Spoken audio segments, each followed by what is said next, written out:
Good morning, everyone. This is Gina from Embroidery Zone Designs, and I have a request. A customer is getting married, and she wants to put this sentiment from her mom on her wedding dress. Well, I wasn't too happy about embroidering on her wedding dress, so I'm going to make her a patch that she can sew onto the dress. And I thought I'd walk you through how I do that. I'm using my column A setting, and I have a pull comp of 20. I'm going to run my timer to see how long this takes me. My underlay, I have a center run, and the fills set satin 40-inch spacing. So let's continue on with that. It's pretty much just like you would digitize anything else, but I want to make sure then press enter, my stitch length is at least 1 millimeter. It's going to go on a woven blue fabric, so she's going to have something old, something new, something borrowed, something blue. So since it's woven, I think we're going to be okay. I don't like that one. Let's get rid of it. I think we're going to be okay with the width that I have here. I'm just going to forget about that little spot there. I don't think you'll notice it.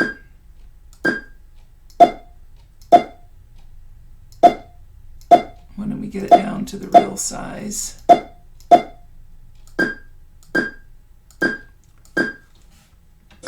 It's difficult to, I'm going to push my H key to reshape that. I don't like that. It's difficult to do, to digitize from handwriting, but it's not impossible. It just takes patience, and the outcome is such a lovely sentiment. I think it's well worth it. So we're just going to continue on.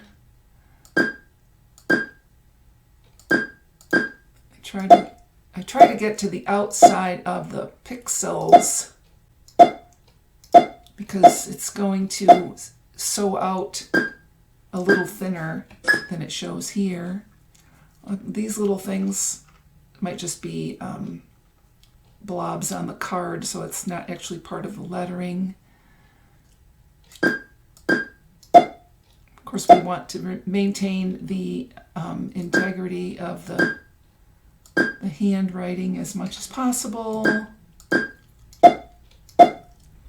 I think it's funny that people think that they can give you a picture and it'll just sew.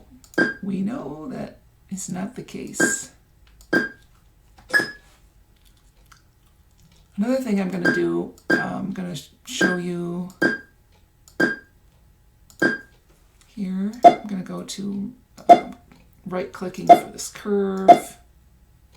It gets a little narrow here. Sometimes going back like this will make it a little thinner on the end. I have my Wilcom set to do tie-offs at the closest joins, so when I end this object, it's going to make the end point at the closest point to the next object.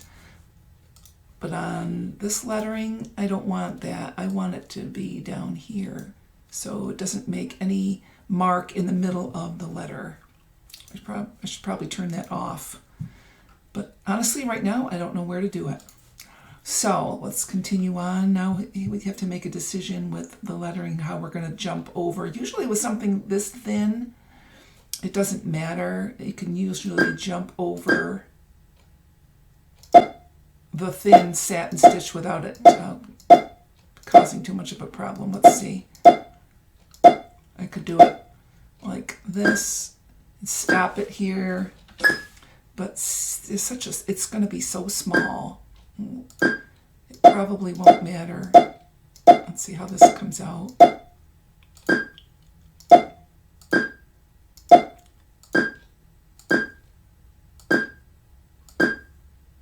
Same thing here.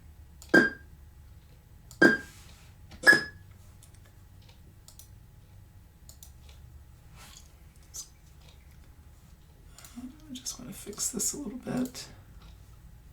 I know this is quite time consuming. Plus I'm awful picky about it. I don't like that. I don't like that.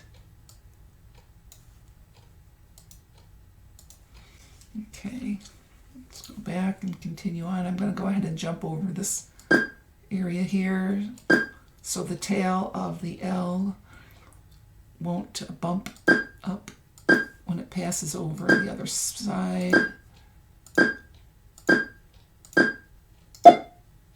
I found that if I left click on the inside of a tight curve and then right click around the outside, it makes a smoother transition.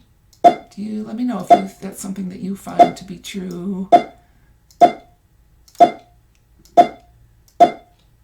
Embroidery is so subjective. I know everyone has a different method of doing things. I've been doing this for about 26 years.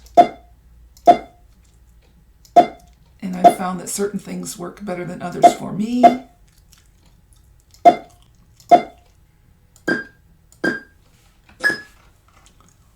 And I'm also going to be using, saving these. And you see this shortcut is Control S. I like to keep my finger on the keyboard and do Control S quite often so I don't lose any work. I've been going for 6 minutes so far.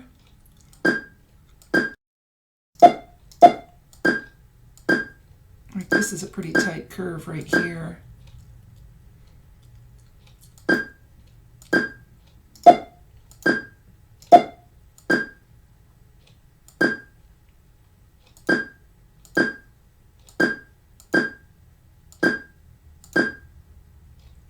Right click, left click.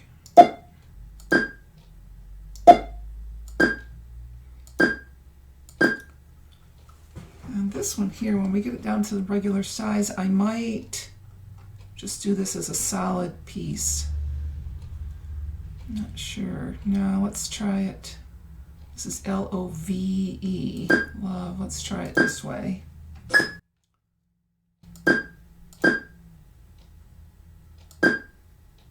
I think this looks really pretty when you do the lettering like that.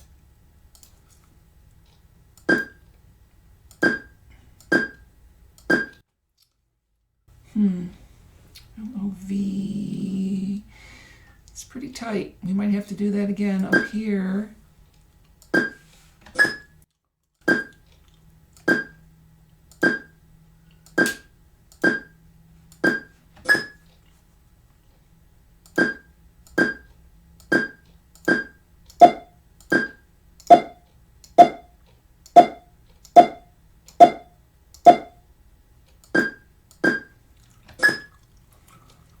Let's see how that's going to look when we get out to normal size, pushing 1 on my keyboard.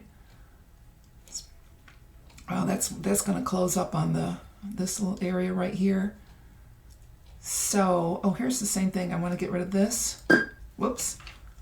I want to have this trim down here at the end so I don't see that spot. I'm only doing one of these, so it's not like I need fast production. Bad reshape. Bad reshape. What doesn't it like about that? Interesting. Okay, let's try this. All right. Okay, Control S to save it. Let's continue on. I think that looks good. Oh, wait. I'm going to push H on my keyboard for reshape. That looks a little funky right there. Okay, and save that. Okay, now I'm going to get out of True View and go back. I'm going to try to speed this up a little bit.